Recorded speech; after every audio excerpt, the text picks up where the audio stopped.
네, 우리 제목 한번 읽어보실까요? 시작. 복음을 경험하는 예배. 네, 에베소서 2장 20절에서 22절입니다. 시작.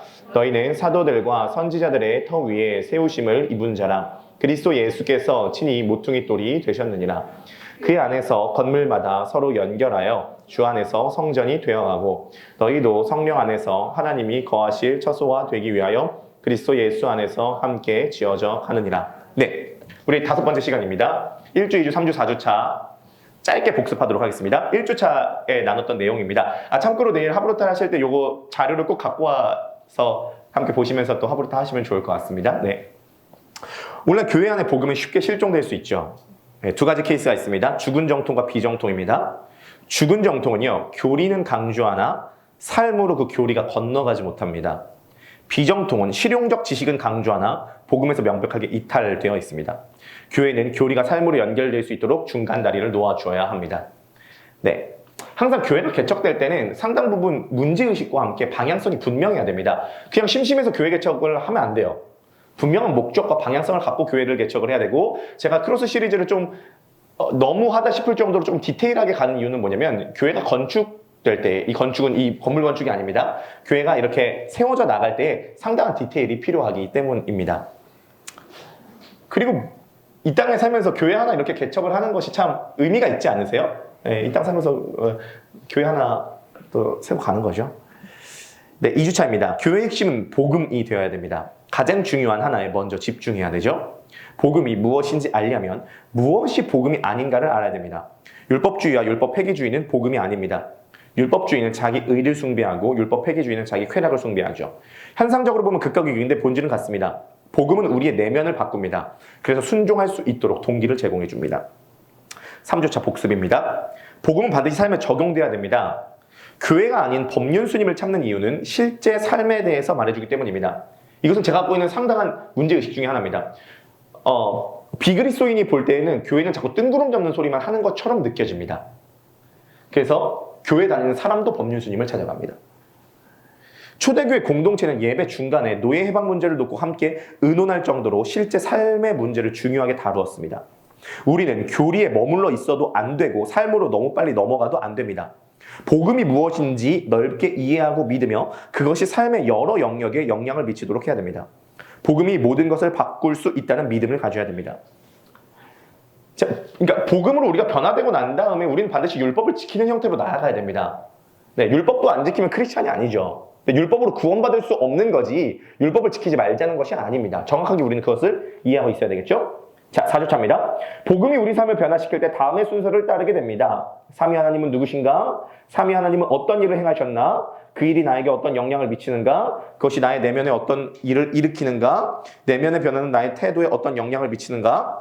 나의 태도에 변화는 내가 당면한 문제에 어떤 영향을 미치는가? 부부, 자녀, 진로와 비전, 재정, 건강, 마음, 기타 관계. 그래서 내가 당면한 문제에 어떤 변화를 일으키는가? 그러니까 저는요, 복음은 마치 우리의 내면에 화학적 변화를 일으킵니다. 그래서 복음의 메시지는요, 메시지로만 끝나지 않고 하나님의 말씀은 살아있고 활력이 있어. 저의 날선 어떤 것마다 예리하여 관절염과 혼과 관절염과 를 찔러 쪼갠다라고 얘기하죠. 반드시 복음은 살아서 운동해요. 그래서 우리들의 내면에 화학적 변화를 일으킵니다. 그 화학적 변화가 일어난 사람들을 그리스도인이라고 할 수가 있는 거죠. 우리가 기억해야 될 사실이 있습니다. 초대교회 공동체는 지금 우리보다 훨씬 더 심각한 실제 문제들을 직면해 있었다는 점입니다. 그들은 박해 시대를 살았죠. 무려 300년 세월 동안 박해를 받았습니다. 로마 황제가 10번 바뀔 때 동안 박해를 받았거든요. 그럼에도 불구하고 복음의 능력으로 실제적인 문제들을 헤쳐나갔습니다. 복음은 결코 추상적인 이야기만 하고 있지 않습니다. 하나의 진리로 시작하지만 광범위한 영향을 미치는 자원이 그 안에 잠들어 있습니다. 그러므로 복음이 뭐냐라고 했을 때 여러 가지로 표현할 수 있겠지만 너무 복음은 넓어요. 굉장히 많은 분량입니다. 우리가 하나하나 알아가야겠죠? 지금까지는 눈에 보이지 않는 교회의 가치들에 대해서 이야기를 나누어 보았습니다. 가치는 소금과 같습니다. 눈에 보이지 않지만 음식을 만들 때 가장 중요한 역할을 해냅니다. 소금은 음식을 짜게 만드는 것에 그 목적이 있지 않습니다. 음식 자체의 고유한 맛을 살리기 위해서 존재합니다. 맞나요? 김종훈 집사님, 소금을? 네, 그쵸? 이제 그 소금을 뿌려 하는 음식에 대해서 이야기를 나눠보도록 하겠습니다. 그러니까 이런 거죠. 이렇게 생각할 수 있습니다. 그래, 복음이 중요하다는 것은 알겠어. 신앙, 인생, 가정, 교회를 살리는 것이 복음이지. 그런데 그 복음을 어떻게 경험할 수 있는데? 자, 보세요. 크로스 시리즈의 지금 핵심은 뭐냐면 교회입니다.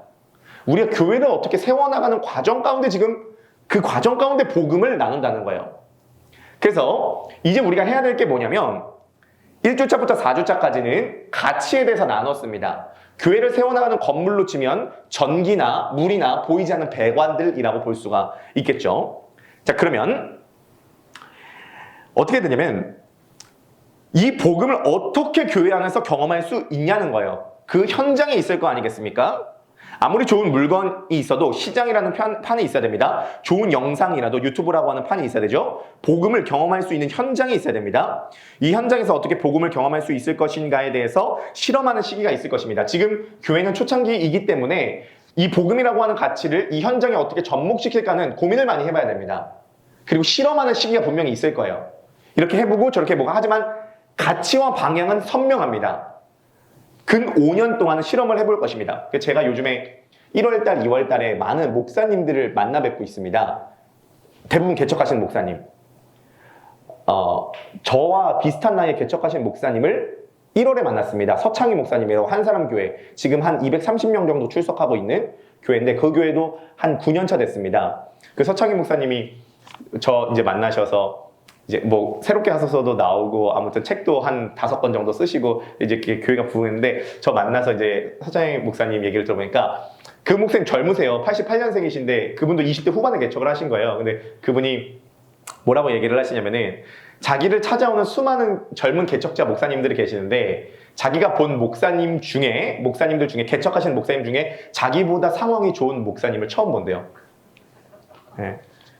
그래서 아무튼 좋은 상황에서 시작하는 거라고 얘기를 하시는데요. 자, 어쨌든 우리가 이제 이 교회를 이제 세워 나갈 때 다 목사님들을 보니까 그 실험하는 시간들이 보통 다 한 5년 정도는 걸리더라고요.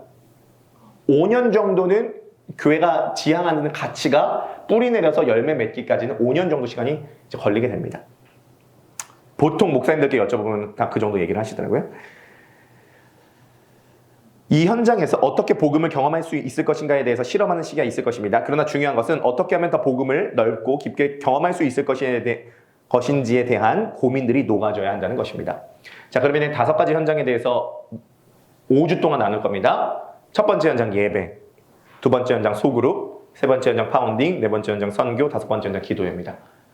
네, 이 5가지 현장에서 복음이라고 하는 소금이 녹아질 수 있도록, 경험될 수 있도록 만들 것입니다. 오늘 그 첫 번째 시간으로 예배를 함께 나눠보는 시간을 갖도록 하겠습니다. 이 5개 현장에서 우리는 복음을 경험할 수 있게 됩니다. 머리와 가슴, 배와 발 모두 다 골고루 자라야 되죠. 혈액순환이 온전히 이루어져야 건강한 신앙과 영성을 갖게 됩니다. 교회 또한 건강하게 자랄 수 있어요. 자, 그 첫 번째로 복음을 경험하는 예배에 대해서 살펴보도록 하겠습니다. 오늘의 주제는 예배입니다. 예배. 얼마나 예배 익숙하세요? 뭐 예배에 대해서 얼마나 우리가 지식이 많습니까? 이미 알고 계시겠지만 한 번 더 정리하고요. 또 우리가 지향하고 있는 예배의 어떤 좀 아이디어 한 가지를 오늘 좀 새롭게 나눠보려고 합니다. 앞으로 크로스포인트 교회 예배에서 해보고 싶은, 하려고 하는 것 한번 조금 오늘 추가적으로 나눠보도록 하겠고요. 나머지 것들은 성도님들께서 좀 익숙하신 내용이실 거지만 또 빈 부분이 있으실 겁니다. 그 부분을 채워가면서 하도록 하겠습니다. 자, 1번입니다. 예배는 원동력이죠. 예배는 단순히 종교적인 개념만 갖고 있지 않습니다. 그러니까 주일날 모여서 예배 드리는 것만 예배가 아니에요. 예배라고 하는 말 자체는 종교적인 의미 훨씬 이상입니다. 예배라고 하는 단어, 영어 단어인 worship이라는 말 자체도 가치를 인정하는 행위거든요. 그래서 내가 가장 가치 있게 여기는 대상이 바로 내가 예배하는 대상입니다. 그렇죠? 내가 가장 가치 있게 여기는 대상이 예배하는 대상이고요. 그 예배하는 대상으로부터 내가 살아갈 원동력을 얻습니다. 내가 돈을 가장 가치 있게 여긴다면 내가 예배하는 대상 돈이죠. 내가 명예를 가장 가치 있게 여긴다면 내가 예배하는 대상은 명예입니다. 내가 가족을 가장 가치 있게 여긴다면 내가 예배하는 대상은 가족이죠. 내가 외모를 가장 가치 있게 여긴다면 내가 예배하는 대상은 외모입니다. 내가 어떤 정치인을 가장 가치 있게 여긴다면 내가 예배하는 대상은 정치인이죠. 내가 이념을 가장 가치 있게 여긴다면 내가 예배하는 대상은 이념입니다. 자, 인간은 아무것도 예배하지 않을 수 없습니다. 그렇죠? 교회 다니지 않는 사람도 무언가는 예배합니다.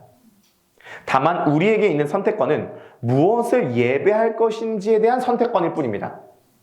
데이비드 포스터는 캐니언 대학교 졸업 연설에서 이것을 다음과 같이 표현했습니다. 참고로 데이비드 포스터는 철학자이자 철저한 무신론자입니다. 예, 밑에 있는 요 비니 쓰신 분이 있죠? 이분이 데이비드 포스터입니다. 한번 읽어보실까요? 파란색 글씨 시작.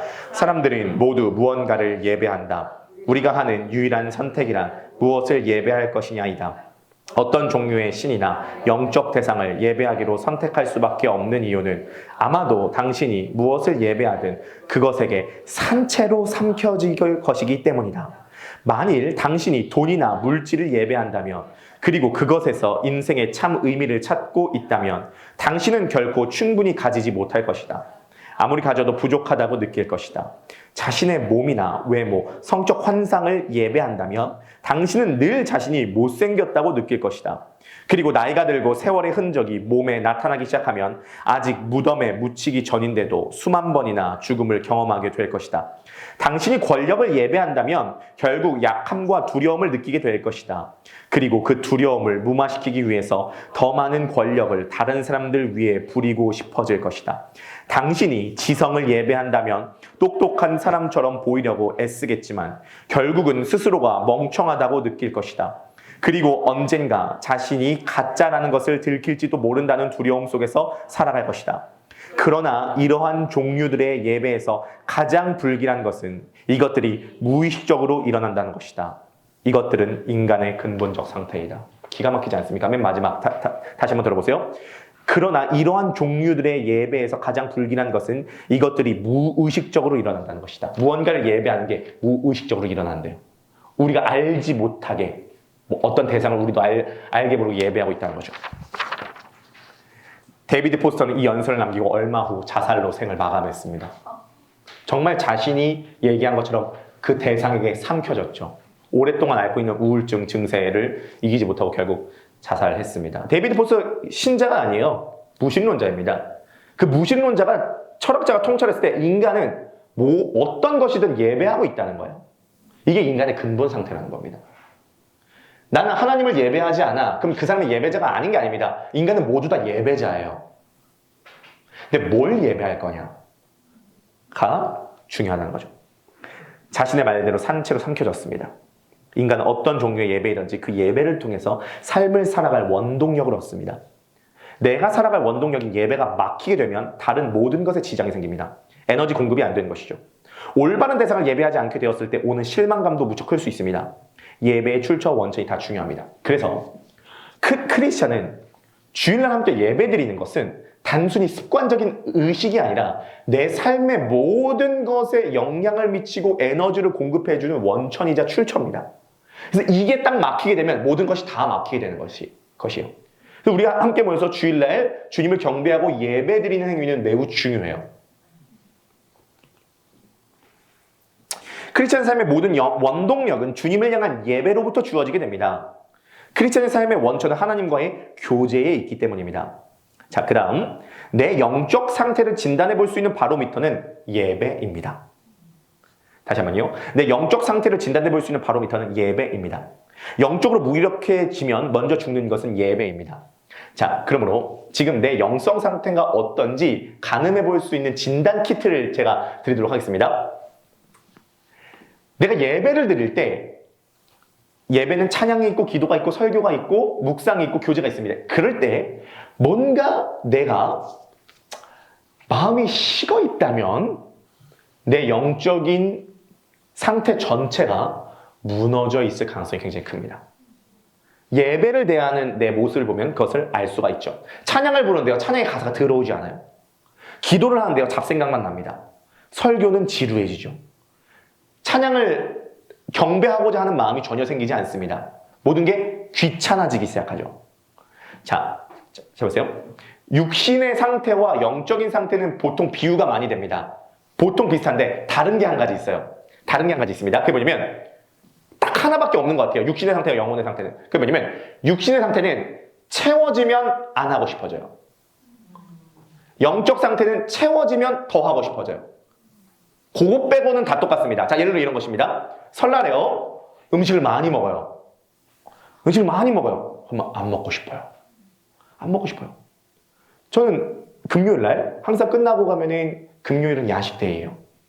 근데 오늘 출발하기 전에 얘기하더라고요. 오늘은 야식을 스킵하자. 넘어가자. 설날에 너무 많이 찼다. 기름이 너무 많이 찼다. 먹지 말자. 오늘은 굶자.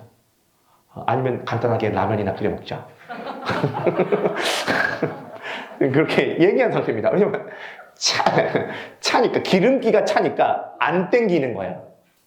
그쵸? 기름기가 차면 안 땡겨요. 육신의 욕구는 차면 안 땡겨요. 자, 근데 영적인 욕구는 반대예요. 영적인 욕구는 기도를 통해서 은혜를 받으면 더 하고 싶어져요.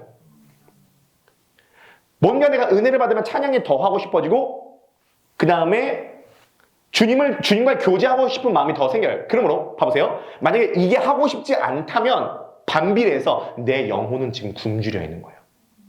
배고픈 상태라고. 내 영혼이 채워져 있으면 나타나는 현상은 갈급함이에요.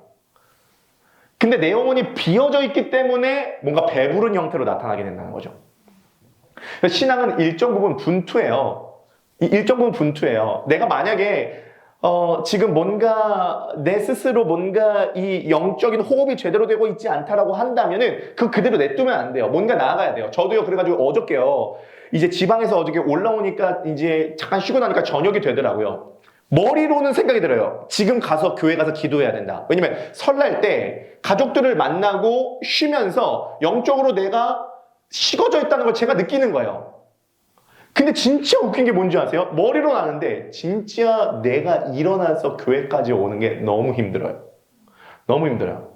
그러면 이제 어마어마한 합리화와 이런 게 되죠. 그래도 감사한 게 제가 생각할 때 그래서 챙겨야 될 사람이 있어요. 제가 교회를 담당을 하다 보니까 혼자였으면 퍼졌을 거예요. 근데 내일 이거를 해야 되고 담당을 하다 보니까 일어나는데 약간 그거 아시죠? 가기 싫으면 몸도 약간 으슬으슬 안 좋은 거. 집에 있을 때 몸이 안 좋아요. 실제로 몸이 안 좋아요. 진짜 안 좋거든요. 언제부터 몸이 딱 좋아지는지 아세요? 신기해요. 딱 내려서 차 타면서부터 몸이 좋아져요. 진짜 신기해요.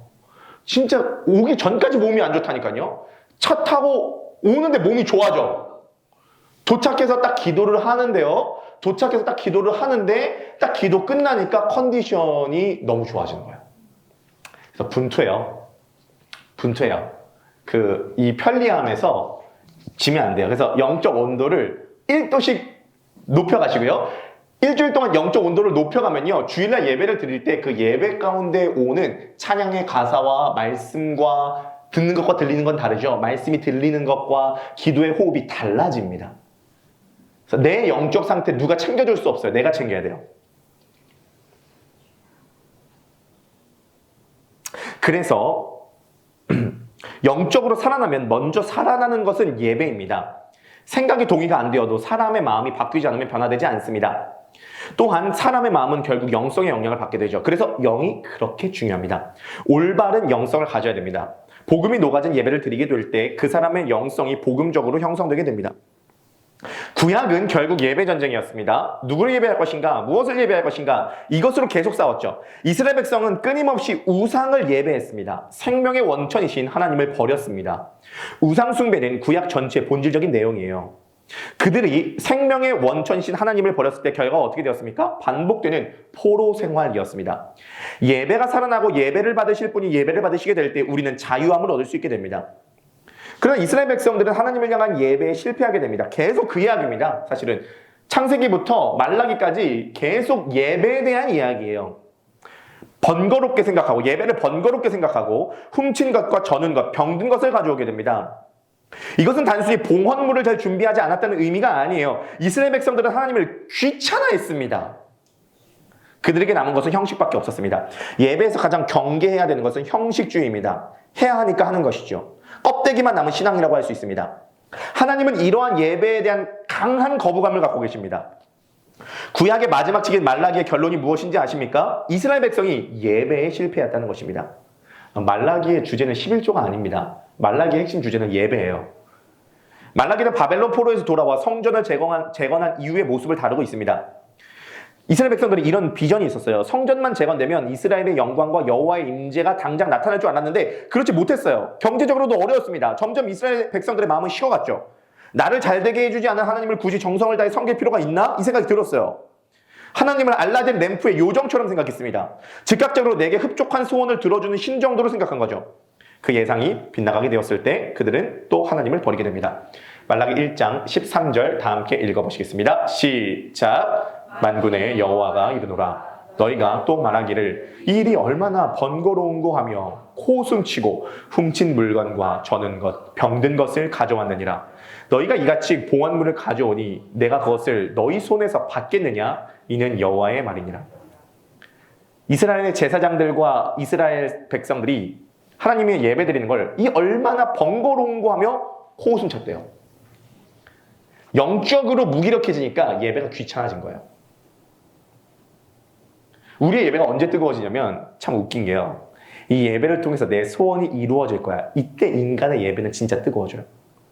열정이 불타오르게 됩니다. 눈물도 흘려요. 기도의 집중력도 좋습니다. 아멘도 커져요. 물론 하나님께서 우리의 소원을 들어주시기도 하죠. 그런데 좋은 것으로 우리의 소원을 만족하게 해주시기도 해요. 그러나 이것이 중심이 되었을 때는 매우 큰 문제가 발생합니다. 내가 원하는 소원이 빠르게 응답되지 않으면 예배 자체가 식어버리게 되죠. 어차피 제사를 드려봐야 뭐하냐. 어차피 똑같을 걸. 굳이 그렇게 정성을 다할 필요가 있냐. 차라리 제사를 준비할 시간에 자기 개발에 힘쓰는 게 낫다. 이 생각이 갖게 되는 거예요. 도대체 내가 예배했던 대상은 나 자신입니까? 아니면 하나님입니까? 이스라엘 백성들이 예배했던 대상은 하나님입니까? 민족입니까? 그들이 예배했던 대상은 자신의 민족, 자기 자신이었죠. 그렇게 눈에 보이는 성과가 없자 하나님에 대한 마음도 함께 식어버렸습니다. 그들은 코웃음 쳤죠. 하나님은 그런 이스라엘 백성들에게 다음과 같이 말씀하십니다. 좀 충격적인 구절인데요. 2장 3절 읽어볼까요? 시작. 내가 너희 자손을 꾸짖을 것이요 똥, 곧 너희 절기 희생의 똥을 너희 얼굴에 바를 것이라. 너희가 그것과 함께 제하여 버림을 당하리라. 매우 충격적인 말씀입니다. 하나님 뭐라고 말씀하시면 이스라엘의 제사장들과 예배자들에게 얼굴에 똥을 발라버리시겠대요.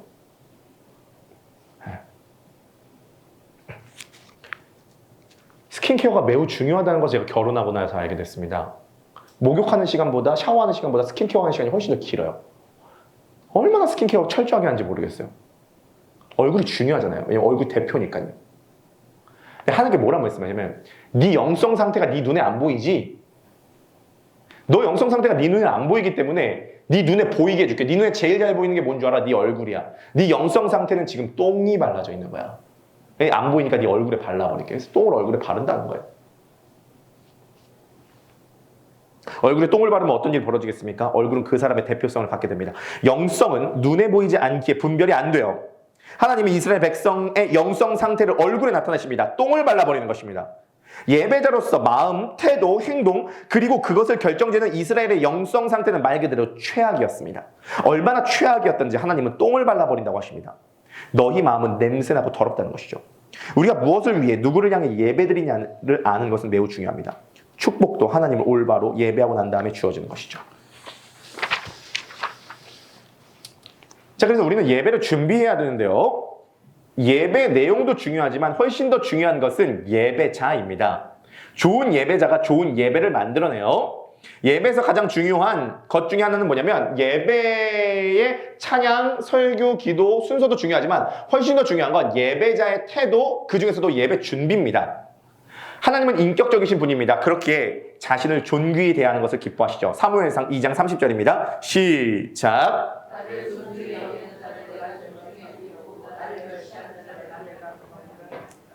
우리가 쉽게 놓치는 것이 있어요. 그게 뭐냐면 하나님이 인격적이신 분이라는 겁니다. 하나님은 우리를 존중히 대할 때 우리를 기뻐하시고요. 우리가 하나님을 경멸하게 대할 때, 멸시하게 될 때 하나님이 우리를 경멸하신다는 거예요. 하나님을 존귀히 대하기를 원하십니다. 이 일이 얼마나 번거로운고 코웃음 쳤던 이스라엘 백성의 얼굴에 하나님은 똥을 발라버린다 하십니다. 하나님은 우리가 하나님을 존귀하게 대하기를 원하십니다. 존귀한 대우는 준비에서부터 출발합니다. 주일 예배 준비에 대해서 한번 간략하게 좀 예시를 한번 들어보도록 하겠습니다. 1번입니다. 토요일 저녁부터 시작이 되죠. 주일 예배 시작은 토요일 저녁부터라는 말이 있습니다. 전날의 영성과 컨디션은 주일에 매우 큰 영향을 미칩니다. 주일 예배를 위해서 기도하는 시간을 가져야 되죠. 삼위 하나님의 일하심을 기대하며 기도합니다. 중보해야 될 영혼들을 위해서 반드시 기도합니다. 사단은 예배 자리로 나오지 못하도록 만들기 때문이죠. 가능한 드라마나 영화, 유튜브를 늦은 시간까지 보지 않는 것이 좋습니다. 조금 일찍 잠자리에 드는 것이 좋습니다. 피곤한 상태로 예배를 드리는 것보다 주님께 더 큰 민폐는 없습니다. 사역자도 설교 준비를 미리 끝내고 토요일에 빨리 잠자리에 드는 것이 바람직합니다. 자, 그런 거죠. 자, 예를 들어 이런 것입니다. 예배 시간이 좀 졸릴 수가 있잖아요. 예배 시간이 좀 졸릴 수가 있는데요. 자, 이런 것입니다. 만약에 설교 시간에 3분의 1이 존다. 그죠? 이거는 제 내용이 아니라 그 책에 나온 겁니다. 설교 시간에 3분의 1 이상이 존다. 그러면 설교자의 책임입니다. 그 설교자가 설교 준비를 온전히 못한 거예요. 근데 설교 시간에 3분의 1이 이상이 졸지 않는데 내가 존다? 그럼 내 책임입니다. 하지만요, 3분의 1 이상이 졸면 졸게 한 설교자 책임이에요. 3분의 1이 아니라 그냥 내가 존다? 그럼 내 책임입니다. 저도 이제 토요일은 빨리 잠자리에 들려고 해요. 컨디션 조절을 위해서요. 자, 주일 오전입니다. 늦잠 자지 않도록 합니다. 집을 나서기 전 잠시 기도해줘. 주실 은혜를 기대하고 선포합니다. 주일 오전에 오늘 삼위 하나님께서 역사하실 것을 기대합니다. 그 안에서 생명을 얻는 시간 되게 하소서 기도합니다. 진리 안에서 성령 안에서 충만한 주일 되기를 소원하면서 기도해요. 함께 오는 룸메이트가 있다면 그 기대를 선언합니다. 선포에는 생각보다 강력한 힘이 있어요. 여러 가지 준비해야 될 것을 준비합니다. 헌금, 헌물뿐만 아니라 외적인 부분도 잘 가꾸는 것이 필요합니다. 옷은 생각보다 마음과 연결이 많이 되어 있기 때문이죠. 예배 직전입니다. 준비 운동 없이 바로 운동할 수 없죠. 예배도 마찬가지입니다. 10분 전에는 도착해서 주실 은혜를 위해 기도하는 게 좋습니다. 그래서 예배 전에 기도하는 것은 당연한 문화입니다. 약간 마음을 데피는 시간이죠. 물론 그 시간에 성도님과 교제하기도 하지만 내 마음이 산만하다고요. 항상 사람은요. 영성이 산만해요. 그래서 이 예배에 온전히 집중할 수 있도록 내가 스스로 하나님께 기도하고 있는 거죠. 그리고 찬양팀을 위해서 또 설교자를 위해서 또 함께하는 청중들을 위해서 중보하는 시간이 필요합니다. 하나의 체이지만 예배자로서 엄청난 차이를 만들어냅니다. 그리고 찬양은 준비 찬양이 아니에요. 시작 찬양은 결국 준비 찬양이 아닙니다. 그 자체가 이미 예배가 시작된 거죠. 보통 이제 교회에서 준비 찬양이라고 많이 하는데 준비 찬양이 아닙니다. 예배 중 예배를 드릴 때 영화 관객이 되지 않도록 주의해야 됩니다. 그죠? 실제 현대 예배자들이 많이 빠지는 오류는 저도 종종 빠지는데요. 이런 것입니다. 오늘 범죄도시 영화 재밌었어. 내용은 없지만 지루하진 않네. 이 영화는 재미없었어. 구조가 엉망이잖아. 영화 관람객의 태도가 이렇게 연결됩니다. 오늘 찬양 선곡은 별로군. 오늘 찬양 좀 좋은데? 화음이 훌륭해. 설교에 유머 코드가 2번 정도 들어갔어. 하지만 논리는 좀 엉성한데? 어느 순간 예배자로서 자리에 앉아있지 않고 심사위원으로 자리에 앉아있습니다. 이게 저도 문제예요. 저도 이게 직업이 설교자다 보니까 어디 가서 예배를 드리면 예배를 드려야 되는데 자꾸 분석하고 있어요. 평가하고 있고. 큰 문제죠. 이것은 매우 어긋난 태도입니다. 결국 예배의 대상이 내 감정이 되어버리고 맙니다. 이것은 하나의 우상숭배입니다. 심사위원은 하나님이십니다. 관건은 지금 내 마음의 태도가 하나님을 향하고 있느냐 하는 것입니다. 예배 후에 하나님께서 나에게 주신 것들을 나누게 됩니다. 예배는 주일 예배만으로 축소될 수 없죠. 주일 예배는 콤파스의 중심점 같은 것입니다. 그 중심점으로부터 시작해서 매일 예배로 동심원을 그려나가야 되죠. 예배 드릴 때 다른 사람이고 평일날 다른 사람이면 이중인격자가 되어버리고 말 것입니다. 예배 드렸던 은혜들을 나눠야 돼요. 선언하고요. 말해봐야 됩니다. 그리고 그대로 살아가려고 노력해야 되고 주중에 그것을 묵상해야 되는 거겠죠. 자, 예배 준비에 대해서 들으셨을 때 좀 번거롭다는 생각이 드시나요? 좀 그렇죠? 아니요? 네. 좀 번거롭다는 생각이 드셨다면 구약의 제사를 몰라서 하시는 말입니다. 네. 구약의 제사는 정말 우리는 지금 이렇게 예배를 드리는 것에 감사해야 됩니다. 지금은 편리한 것이 도가 넘을 정도로 편리해졌습니다. 원래 예배는 매우 까다롭고 복잡하고 어려운 절차를 거쳐서 드리는 것이었습니다. 복음은 우리의 정성과 상관이 없습니다. 그리스도께서 이루어 놓으신 것을 우리가 믿기만 하면 되니까요. 문제는 예배에는 정성이 필요합니다. 복음에는 정성이 필요 없어요. 우리의 정성이 아니에요. 그건 믿음이 필요한 거죠. 하지만 예배는 정성이 필요해요. 복음은 노력이 필요 없는 것입니다. 그러나 그것을 이해하고 받아들이는 과정에서 노력이 필요해요. 노력이 필요 없다는 것을 이해하는 데까지 노력이 필요합니다. 네, 우리 디코드 한번 잡아주시고요. 챕터 하나 끝났으니까 찬양 한 곡 하고요. 챕터 2로 넘어가도록 하겠습니다. D코드 맞나요? 나무와과도 나무와과도 주님을 바꾸지 않으리. 다른 어떤 은혜 구하지 않으리. 오직 주님만이 내 삶의 도움이시니 주의 얼굴 보기 원합니다. 나무와과도 주님을 바꾸지 않으리. 다른 어떤 은혜 구하지 않으리. 오직 주님만이 내 삶의 도움이시니 주의 얼굴 보기 원합니다. 주님 사랑해요. 온 맘과 정성 다해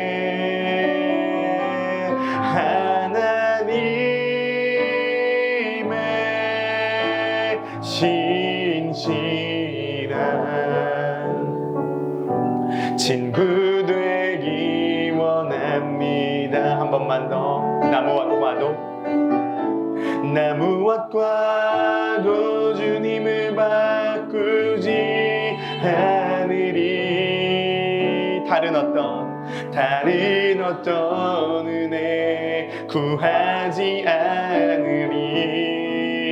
오직 주님만이 내 삶의 도움이시니 주의 얼굴 보기 원합니다.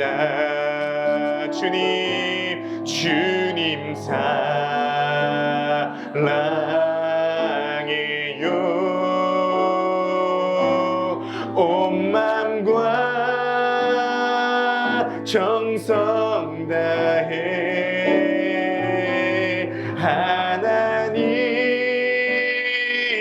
하나님의 신실한 친구 되기 원합니다.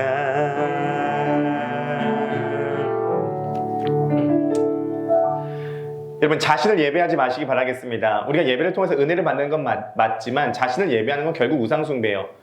사실은 죄의 핵심은 자기중심성과 함께 우상숭배거든요. 하나님은 우상숭배를 가장 싫어하시죠. 예배 대상을 하나님으로 고정하시길 바라겠습니다. 그럴 때 내가 은혜를 받을 수 있어요. 자, 챕터 2입니다. 예배가 축제인 이유죠. 자, 예배가 축제가 되어야 된다고 얘기를 많이 합니다. 동의 가능하실까요? 네, 예배는 장례식이 아니에요. 실제로 예배는 축제가 맞습니다. 근데 왜 예배가 축제냐는 거죠. 우리 근거가 있어야 되거든요. 예배는 축제가 돼야 됩니다. 왜요? 축제 좋잖아요. 축제가 즐겁잖아요. 그게 아니에요. 축제인 이유가 있어요. 만약 사람들이 좋아하기 때문에 예배가 축제가 되어야 한다고 한다면 연말 시상식과 예배는 큰 차이가 없어지게 됩니다. 우리의 기쁨의 근거가 정확하게 있어야 돼요. 예배가 축제인 이유는 예배 자체가 부활을 기념하기 때문입니다. 다시 한번요. 기억하세요. 주일날 예배 자체는 부활을 기념하는 날입니다. 이유를 말씀드릴게요. 예배는 주일날 드리죠. 유대교는 토요일에 안식을 지켰습니다. 근데 지금 우리는 토요일 다음 날인 주일을 지켜요. 일요일이 아니라 이제 주일이라고 하는 거죠. 우리는 주일은 주님의 날이라는 뜻입니다. 그러니까 왜 이 날이 주님의 날이죠? 이날 주님께서 부활하셨기 때문입니다. 우리가 일요일을 주일로 지키는 이유가 뭐냐면 주일에 부활하셔서예요. 예수님 언제 돌아가셨죠? 월화수목금토일 중에 언제 돌아가셨죠? 금요일날 돌아가셨죠. 토요일날 안식일이고요. 3일째 된 날 살아나셨어요. 그래서 주일인 거예요. 마가복음 16장 2절 6절입니다. 시작. 안식 후 첫날 매일 해 돋을 때에 그 무덤으로 가며 청년이 이르되 놀라지 말라. 너희가 십자가에 못 박힌 나사렛 예수를 찾는구나. 그가 여기 계시지 아니하니라. 보라 그를 두었던 곳이니라. 부활은 사실 매우 중요한 의미를 갖고 있습니다. 창조 회복이거든요. 그래서 창조 세계가 죄로 깨어진 것이 부활을 통해서 이제 다시 한번 회복되었다는 것인데요. 자, 어쨌든 예수님은 토요일 날 다음 날 부활하셨습니다. 그래서 신약의 증거에 따라서 초대교회 교부들은 주일을 점점 지켜갔어요. 원래 유대교와 기독교가 분리되지 않을 때는 토요일 안식일도 지켰고 주일도 지켰습니다. 같이 지켰다가 유대교와 기독교가 완전히 구분되긴 전에는 안식일과 주일을 모두 지키는 혼동시기가 있었습니다. 하지만 점점 부활을 기념하는 주일을 지키기 시작했고 321년 콘스탄티누스 황제가 일요일을 주일로 공식 채택했고 그 이후 363년 라오디게아 공의회에서 다시 정식 선언을 했습니다. 364년 라오디게아 공의회에서 기독교는 일요일을 주일로 지킨다라고 공식 채택을 했어요. 조금 알아두시면 좋겠습니다. 상식적으로요. 주일은 부활을 기념하는 날입니다. 그리고 부활은 그리스도의 죽음을 전제로 하죠. 그래서 주일은 매주 그리스도의 죽음과 부활을 선언해야 되는 것입니다. 근데 부활을 기념하는 주일이 왜 축제가 되어야 되는 거죠? 그는 부활이 주는 메시지 때문인데요. 부활은 뭐를 의미하냐면요. 죽음에 대한 영원한 승리가 부활의 의미입니다. 부활은 승리의 날이에요. 죽음에서 이겼다는 날인 거죠. 우리의 대표이신 그리스도께서 죽음의 철퇴를 맞으시고 죽으셨습니다. 죽음이 승리한 것처럼 보였어요. 이제 지고 있었던 거예요. 지고 있는 것처럼 보인 거죠. 그러나 그리스도는 부활하였습니다. 죽음을 이기셨어요. 우리의 가장 큰 적인 죽음을 이기시고 다시 사였습니다. 이것은 교리나 단순히 찬송과 가사가 아니에요. 진짜 승리하셨다는 거예요. 그렇기 때문에 축제가 될 수밖에 없어요. 찬양도 설교도 헌금도 기도도 교제도 모두 다 축제가 돼야 됩니다. 부활을 기념하기 때문이에요. 기쁨이 있고 음식이 있고 교제가 있고 경배가 있어야 됩니다. 심지어 장례 때도 기뻐할 수 있는 것은 부활을 기념하기 때문입니다. 자, 밑에 사진을 보십시오. 장례식입니다. 사람들이 어떻게 하고 있죠? 박수치고 난리가 나고 있습니다. 언제죠? 주일은 아니고요. 2002 월드컵 때입니다. 주요. 네. 월드컵 때 사람들이 왜 장례식장에서도 이렇게 기뻐했죠? 이유가 뭐죠? 승리했으니까요. 이겼으니까요. 2002 월드컵에 왜 이렇게 난리가 났습니까? 승리했기 때문입니다. 내가 승리한 것도 아닌데 우리가 다 기뻐했죠? 실제로 승리한 것은 국가대표 11명 아닙니까? 그런데 우리가 다 기뻐했습니다. 대표가 승리했기 때문이죠. 박수치고 뛰고 하이파이브하고 웃고 외칩니다. 응원대들이 대거 등장합니다. 포르투갈이 승리했을 때 흥분의 도가니였습니다. 그 승리는 진짜 승리였기 때문입니다. 네, 우리 영상 잠깐만 보고 가시도록 하겠습니다. 네. 자, 보세요. 이거 지금 일종의 예배입니다. 그리고 막 응원을 했을 때 카타르시스를 느끼잖아요. 이거 일종의 구원 짜가 비슷한 걸 지금 느끼고 있는 거예요. 일종의 구원 경험을 하는 겁니다. 왜 그러냐면 승리했으니까요.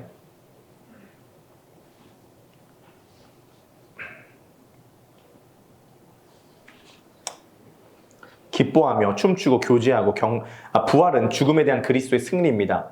그리고 우리 모두의 승리죠. 기뻐하며 춤추고 교제하고 경배하는 날입니다. 찬양팀은 응원단과 같습니다. 기쁨이 터져나오게 됩니다. 어떤 곳에 찬양팀을 보면요. 부활을 전혀 믿지 않는 것처럼 보이기도 합니다. 약간 우울증 환자 같습니다. 부활이 진짜 승리라고 믿는다면 그럴 수 없어요. 실제 월드컵 당시 우울증이 급방했다는 보도가 있습니다. 승리는 기쁨으로 이어져요. 기쁨은 치유로 이어집니다. 2002년 월드컵 승리는 순간적이고 대한민국에서 제한적으로 있었던 일이에요. 그러나 그리스도의 부활은 전 세계적으로 2000년 내내 있어 왔습니다. 우리는 그 흐름 가운데 있는 것입니다. 요한계시록을 연구하는 한 학자는 계시록에 나오는 예배와 가장 흡사한 형태가 있다고 합니다. 안타깝게도 교회 안에 있진 않아요. 계시록에 나오는 예배의 형태는 야구장과 흡사하다고 합니다. 응원과 춤, 하이파이브, 함성, 박수가 가득합니다. 죽음을 이기신 그리스도에 대한 경배, 박수, 기쁨, 함성, 춤, 교제가 가득해야 됩니다. 그것을 기념하는 날이 바로 The Day of the Lord, 주일입니다. 물론 사람은 환경에 영향을 받아요. 사람도 어느 정도 모이고 세션이 갖춰지면 나타나는 에너지가 있습니다. 그러니까 이제 개척교회에서 사실은요, 이것을 막 할 수는 없습니다. 그러나 승리에 대한 기쁨은요, 사람이 적어도 느낄 수 있어요. 자, 한번 생각을 해보세요. 설날에 가족끼리 몇 명 모여요? 8명 모이죠. 그때 윷놀이를 합니다. 이겨요. 사람 몇 명 없어도 이기면 기뻐요. 사람의 숫자랑 상관이 없어요. 이기면 기쁜 거예요. 그러니까 사람이 모였을 때 주는 에너지가 있는데 부활의 승리가 진짜라면 사람의 숫자와 상관없이 기쁨은 터져나오게 돼 있다. 현재 개척교회에서 그 에너지를 당장 만들어내는 것에는 한계가 있습니다. 옆에 있는 사람의 영향을 어쩔 수 없이 많이 받기 때문입니다. 그래서 이런 거예요. 사실은요. 자, 찬양의 뭔가 분위기가 확 되는 건요. 여기에요. 베이스 있고요. 일렉 있고요. 세컨 있고요. 기타 있고요. 앞에 두 줄에서요. 일어나가지고요. 한 5사람만 두 손 들고 찬양하면요. 예배 분위기는 되게 좋아져요. 근데 그건 사실은 분위기에 휩쓸리는 예배의 느낌인 거예요. 그것도 필요하겠지만 우리는 근거가 필요해요. 왜 기뻐해야 되냐? 분위기에 휩쓸려가는 것이 아니라 근거가 필요하다고요. 주일 예배 자체가 부활을 기념하는 날이기 때문입니다. 부활을 기념하면 하나님을 경배하고 예배했을 때 우리가 갖고 있는 여러 문제들을 돌파할 능력과 힘을 얻게 됩니다. 자, 이제 마지막 세 번째입니다. 복음을 경험하는 예배의 특징입니다. 네. 예배는 삶의 원동력이 됩니다. 그리고 예배를 준비해야 되죠. 그리고 예배는 축제가 돼야 되는 이유는 부활을 기념하기 때문입니다. 예, 마지막 세 번째, 복음을 경험한 예배 특징입니다. 첫 번째, 복음적 설교예요. 종교개혁 예배 전통은 설교가 그 중심에 있었습니다. 설교는 복음을 가장 잘 전달할 수 있는 수단이 됩니다. 성경을 강해하고 그리스도를 증거하는 일에 최선을 다해야 되죠. 마크 데버 목사님입니다. 마크 데버 목사님은 건강한 교회 9가지 특징 중 첫 번째 특징을 성경에 충실한 강해 설교라고 꼽았습니다. 그가 자신의 저서에서 이렇게 지적한 바입니다. 자, 파란색 글씨 한번 읽어보실까요? 이 마크 데버 목사님 책에 나오는 내용 발췌했습니다. 시작. 여러분은 어떻게 생각하십니까? 부족한 것을 유인하는 것을 생각하는 것, 우리들의 교회들 떠나가 교회의 성장과 건강을 가져오는 지점일까요? 그런 것들이 정말 좋은 교회를 만드는 요소입니다. 건강한 교회의 첫 번째 특징은 강해 설교입니다. 이 특징은 첫 번째 특징일 뿐만 아니라 9가지 특징 중에 가장 중요한 특징입니다. 왜냐하면 이 한 가지 특징만 제대로 가지고 있으면 나머지 특징들은 뒤따라오기 때문에. 그렇죠. 건강교회 첫 번째 특징은요, 다른 모든 것보다 첫 번째는 게 강해 설교라는 거예요. 성경이 올바로 해석되고 증거되느냐. 이게 가장 중요한 것입니다. 저는 이제 마크 데버 목사님의 이거에 하나 더 추가해야 된다고 봐요. 단순히 강해로만은 부족합니다. 그러니까 성경을 강해하는 것만은 부족하고요. 성경을 강해하는 것과 함께 그리스도가 제시돼야 됩니다. 기영자매님 아멘 감사해요. 네, 그리스도가 제시돼야 돼요. 시편 1편을 예를 들어서 해석한다고 하면은 시편 1편을 해석하고 난 다음에 복 있는 사람은 악인의 꾀를 쫓지 아니하고 오만한 자리에 자리에 앉지 아니하고 죄인들의 길에 서지 아니하고 오만한 자리에 자리에 앉지 아니한다를 해석하는 것만으로 안 되고 그게 그리스도까지 전해져야 됩니다. 그래서 강해적 복음 설교가 돼야 된다. 건강교회의 가장 중요한 첫 번째 특징이 뭐냐면 강해적 복음 설교입니다. 자, 두 번째 성례예요. 참된 교회는 어떤 곳입니까? 이 땅에 교회가 이렇게 많습니다. 그거 아세요? 교회 중에 20% 정도는 이단이래요. 100개 교회 중에 20개 교회는 이단이라고 합니다.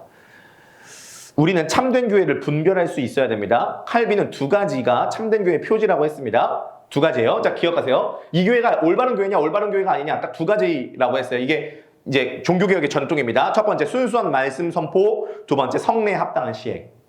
2가지입니다. 순수한 말씀 선포, 성례에 합당한 시행. 이 2가지가 참된 교회의 증거예요. 제가 만들어낸 게 아닙니다. 종교개혁 전통이 그렇습니다. 자, 성례는 세례와 성찬을 의미합니다. 그죠? 예배에서 우리는 성례를 집행해야 되죠. 세례는 회심하여 그리스도인이 되었다는 것을 교회 모든 회중 앞에서 선언하는 세레모니 같은 거고요. 저는 정말 세례를요. 정말 세례는 장로교식 세례보다 침례교식 세례를 정말 원합니다. 장로교 세례는요, 머리 위에다 물을 떨어뜨려요. 침례교 세례는요, 침례탕에다가 담갔다가 빼버려요. 근데 장로교에서 지금 이게 통용이 되는지 모르겠습니다. 노예가 또 중요하잖아요. 근데 세례는요, 담갔다 빼야 되는 것 같아요. 실제로 침수탕을 교회 자체적으로 제작해가지고 하는 교회도 있습니다. 미국은 대부분 침례교잖아요. 침례교가 많잖아요. 그래서 미국은 땅이 또 크니까 대부분 침수탕을 가지고 있습니다. 그래서 담궈서 꼴깍꼴깍 넘어갈 때까지 담갔다가 빼서. 세례는 뭐예요? 내가 담글 때 그리스도와 함께 죽었고 나올 때 그리스도와 함께 살아났다가 세례지 않습니까? 그것을 좀 경험을 해봐야 될 것 같습니다. 자, 어쨌든 비유로 들자면 세례식은 결혼식과 같아요. 성찬은 빵과 포도주를 먹으면서 주님의 죽으심을 기념하고 생명의 떡이신 그리스도를 먹는 시간입니다. 보고 먹는 복음이라고 할 수 있어요. 성찬은 결혼 기념일과 같은 것이라고 할 수 있습니다. 성찬은 자주 할수록 좋습니다. 초대교회는 모일 때마다 성찬을 진행했습니다. 복음적 가치에 동의하는 교회에서는 매주 성찬을 진행하기도 합니다. 저는 지금 아직 목사 안수를 받지 못했기 때문에 축도를 하지 못하고 성찬 집례를 하지 못합니다. 그러나 이제 목사 안수를 받고 나면 우리는 정말 뻔질나게 성찬을 많이 해야 됩니다. 빵과 포도주를 먹으며 주의 죽으심을 기억하는 시간인 거죠. 이게 지금 예배 때 해야 되는 것이라는 거죠. 자, 경배와 찬양입니다. 저는 경배와 찬양을 너무 좋아합니다. 찬양 너무 좋아하고요. 찬양에 대한 비전이 있습니다. 그렇죠? 찬양에 대한 비전이 있습니다. 사실은 지금 우리가 이렇게 그게 있어요. 모인 사람의 숫자만큼 그 찬양할 때 에너지가 있기 때문에 우리가 지금 그렇게 분위기 이렇게 되지 못하지만 사실은 우리가 지금 또 도가니가 아프신 분들이 많기 때문에 앉아서 찬양을 많이 하지만 보통은 이제 원래는 이렇게 뭔가 이런 파이팅을 추구를 하죠. 그러니까 저는 예배 형태가 조금 이렇게 또 잔잔한 것에서 은혜 받으시는 분이 있어요. 그래서 좀 그런 것들을 좀 형태를 다르게 할 필요가 있을 것 같아요. 앉아서 좀 차분하게 좀 찬양하는 형태와 좀 일어나서 액티브하게 찬양하는 형태. 두 가지가 좀 다 필요할 거라고 봅니다. 아무튼 찬양은 매우 중요합니다. 예나 집사님이 이거 얘기해도 돼요? 콘서트 간 얘기해도 돼요? 예나 집사님이 얼마 전에 수란이에요? 소란이에요? 소란. 네. 소란이라고 하는 가수 콘서트에 이제 가셨대요. 근데 확실히 이 자본의 힘이 대단한 게 음향, 조명 난리가 난 거예요. 그 소란 콘서트에 가니까요. 그러니까 벌써 이 음향과 이 모인 사람과 이런 것들이 너무 뜨거운 거예요. 근데 중간에 떼창하는 시간이 있었대요. 그 콘서트에가 떼창이 뭐냐면 가수가 노래를 부르게 하고 같이 따라 부르게 약간 찬양처럼 가요를 같이 따라 부르는 거예요. 떼창을 부르는데 같이 이렇게 떼창을 딱 부르는데 되게 특이하게 옛날 집사님이 특이한 경험을 하신 거예요. 어떤 경험을 하셨냐면 그 떼창 부르는 그 시간에 갑자기 방언이 터진 거예요. 그래서 또 소리가 안 들리잖아요. 그래서 남들이 다 소란 노래를 하고 있을 때 예나 집사님이 옆에서 랄랄랄랄라 이거 하고 계신 거예요. 그러니까 근데 이게 내가 멈출 수가 없는 거예요. 아마 그 콘서트에서 방언을 하고 계신 분은 예나 집사님밖에 없었을 거예요. 주님께서 감동을 주시는 게 뭐냐면 앞으로 크로스포인트에서 찬양의 부흥이 있을 것이다. 주님께서 그것을 준비시키시는 거다. 성령님은 우리보다 훨씬 앞서 가시니까. 그런 감동이 오더라는 거죠. 그래서 떼창하는 순간 혼자서 그걸 보면서 이제 방언을 하고 계셨습니다. 자, 어쨌든 새 가족이 은혜를 받을 때 찬양에서 많이 받습니다. 설교는 진입 장벽이 조금 높아요. 그러나 찬양은 은혜 진입 장벽이 좀 낮습니다. 찬양은 단순히 감정적 흥분 상태만을 지향하지는 않습니다. 지향하지는 않아요. 예수님께서 행하신 사건을 알고 믿고 우리를 위해서 이루신 그 사건에 감사하며 기뻐하며 경배하는 것이 찬양입니다. 그래서 사실은 찬양이 부흥할수록 이 교리와 복음적인 이해가 같이 깊어져야 돼요. 왜냐면요, 이 감정적 흥분은요, 후 하다가 이게 금방 식어버리거든요. 저는 찬양 집회 엄청 많이 다녀봤고, 실제로 한국에서 힐송이 왔을 때 올림픽 그 주 경기장 가서 힐송 그 집회도 함께 참여해 보기도 했지만, 그 주는 짜릿함이 분명히 있어요. 그리고 그 감동이 있는데 사실 저는 이 감정과 은혜가 조금 혼동되는 경우도 있지만 아무튼 긍정해요. 매우 긍정하고요. 전 찬양을 또 매우 사모하는 입장이기 때문에요. 하지만 찬양을 할 때 은혜를 받을 때 그 근거와 이유가 복음적인 충분한 이해도에서부터 출발해야지만 찬양의 파워가 있습니다. 예수께서 행하신 사건을 알고 믿고 우리를 위해서 이루신 그 사건에 감사하며 기뻐하며 경배하는 것이 찬양입니다. 다 주의 크신 이름 높이며 우리에게 행하신 위대한 일 감사하세. 찬양의 본질이죠. 예배 1번 목적은 내가 은혜 받는 것이 아닙니다. 내가 은혜 받는 것 두 번째죠. 내 경배를 주님께서 받으시는가. 이게 가장 주된 목적이 되어야 됩니다. 네, 식탁 공동체입니다. 이게 지금 주일 예배를 기점으로 말씀드리는 거예요. 신약 성경은 밥 먹는 이야기로 가득합니다. 예수께서 사람들을 환영하시고 받아들이실 때 항상 하셨던 것은 식사였어요. 초대교회 공동체는 성찬과 함께 항상 밥을 먹었습니다. 결혼식을 가보십시오. 솔직히 어떤 것이 가장 기대가 되십니까? 어떤 잔치에 가보십시오. 설날이든 명절이든 어떤 모임을 생각해 보십시오. 가장 가까운 가족이 결혼하는 것 아닌 이상 식사에 매우 큰 관심이 있습니다. 심지어 가족의 결혼식이라도 먹는 것의 비중이 엄청 큰 사람도 있습니다. 제가 결혼할 때 혼주는 뷔페를 먹지 않고 2층에서 혼주석을 따로 마련해서 밥을 먹더라고요. 저희 아버지가 뷔페를 매우 기대하셨는데 혼주석에 따로 마련된 식사가 도시락인 것을 알고 얼굴 표정에서 실망감을 감추실 수 없었습니다. 그러니까 주일이 축제라고 하는 가정에서 식탁 공동체는 매우 중요합니다. 영적 체험과 함께 육신의 체험이 필요하기 때문이죠. 자, 이제 마지막입니다.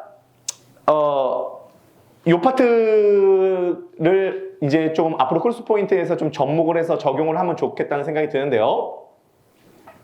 예배는 수직적 측면이 있지만 수평적 측면이 있습니다. 수직적 측면은 하나님과의 교제입니다. 그래서 예배에는 올림과 내림이 반복되죠. 경배와 찬양을 올려드리고 헌금을 올려드립니다. 하나님의 은혜와 말씀이 내려옵니다. 이제 설교를 목회자가 하긴 하지만 목회자는 예배자로서 쓰임을 받을 뿐입니다. 한편으로 수평적 측면이 있습니다. 성도와의 교제인 거죠.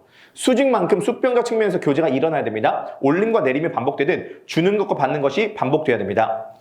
지금 이제 현재 우리는 1부에 헌금 시간이 있고 2부에 헌금 시간이 없잖아요. 그래서 2부 때 헌금 시간을 가져보려고 하는데 그 헌금은 성도가 성도에게 서로 주는 시간으로 가져보면 어떨까라는 생각을 해봅니다. 근데 이제 현금을 주는 건 아니죠. 돈을 주는 건 아닙니다. 가칭 선물 시간이라고 해보겠습니다. 1,000원 미만의 선물 5개를 준비하는 거죠. 새 가족은 그저 받는 역할에도 무방합니다. 선물을 깜빡하신 분은 교회에서 미리 준비하는 거죠. 하지만 돈은 내셔야 됩니다. 교회에서도 이제 돈을 내고 살아야 되니까요. 5개의 선물을 가지고 복음적 메시지와 함께 5분에게 무작위로 선물을 드리는 거예요. 예수께서 당신을 위해 죽으셨습니다. 예수께서 당신을 위해서 부활하였습니다. 당신이 그리스도만큼 아름다운 존재입니다. 주님은 당신의 주인이십니다. 주님이 당신을 인도하십니다. 등과 같은 축복을 전해줍니다. 왜 그러냐면 예배에는 수직적 측면과 함께 반드시 수평적 측면이 있어야 되기 때문이에요. 자, 고린도후서 3장 12절인데요. 한번 읽어보도록 하겠습니다. 시작. 거룩한 입맞춤으로 서로 인사하십시오. 모든 성도가 여러분에게 문안합니다. 자, 보세요. 초대교회 공동체의 예배의 전통은 뭐냐면 만났을 때 거룩한 입맞춤으로 문안하는 것이었습니다. 수평적 교제가 있었어요. 자, 그러나 지금 우리가 이 유교 사회가 가득한 여기에서 거룩한 입맞춤을 시행하기에는 논란이 많을 것 같습니다. 네. 그러면 사실 당시에도 거룩한 입맞춤에 대해서 공격이 있었어요. 고린도후서 이 구절에 근거해서 초대교회는 거룩한 입맞춤을 했는데 공격은 당시에도 있었습니다. 어쨌든 거룩한 입맞춤 대신에 할 수 있는 방안을 간구해 보아야 됩니다. 흥미로운 것은 거룩한 입맞춤 다음에 마무리되는 구절입니다. 고린도후서 13장 13절입니다. 바로 다음 구절인데요. 시작. 주 예수 그리스도의 은혜와 하나님의 사랑과 성령의 교통하심이 너희 무리와 함께 있을지어다. 자, 한번 봐보세요. 이걸 축도라고 하는 거죠. 삼위 하나님의 일하심 그 전에 성도의 교제, 거룩한 입맞춤이 있었습니다. 그러니까 이건 뭐냐면 이건 예배학적으로요. 수평적 교제와 마지막에 수직적 교제가 있다는 거예요. 12절은 성도의 교제고 13절은 삼위 하나님의 축복입니다. 그래서 이 수평적 교제를 어떻게 만들어낼 것인가. 예배 중간에 하는 거죠. 예배 중간에요. 예배 중간에 헌금 시간이 있듯 예배 중간에 성도의 교제, 수평적 교제를 어떻게 이룰 것인가에 대해서 이제 고민하고 있는데요. 저는 제가 이제 생각한 것은 뭐냐면 5개 작은 선물을 준비했어요. 준비가 안 되는 분은 500원짜리 5개를 준비하셔도 좋고요. 뭐든지 좋습니다. 초콜릿 5개를 준비해도 좋고요. 새콤달콤 5개를 준비해도 좋습니다. 그래서 5명에게 나누는 거죠. 복음적 메시지와 함께.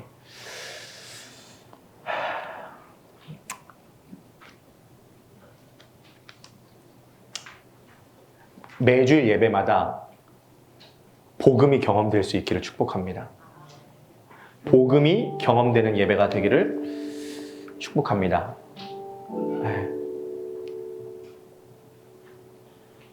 우리들의 영적인 어떠한 활로는요, 결국 예배를 통해서 이루어지게 되는 거죠. 주님께서 매 주일마다 우리들에게 이 은혜를 부어주실 줄 믿습니다. 크로스포인트 교회 안에 다른 무엇보다 예배가 살아나는 공동체 되기를 주님의 이름으로 간절히 축복합니다. 교회는 회심이 일어나야 돼요. 근데 회심이 도대체 언제 일어나죠? 혼자 기도하다가요? 아니에요. 회심은 예배 중간에 일어납니다. 복음으로 변화되는 건 예배 중간에 일어나게 돼요. 그 역사가 매주 예배마다 이루어지게 하여 주옵소서.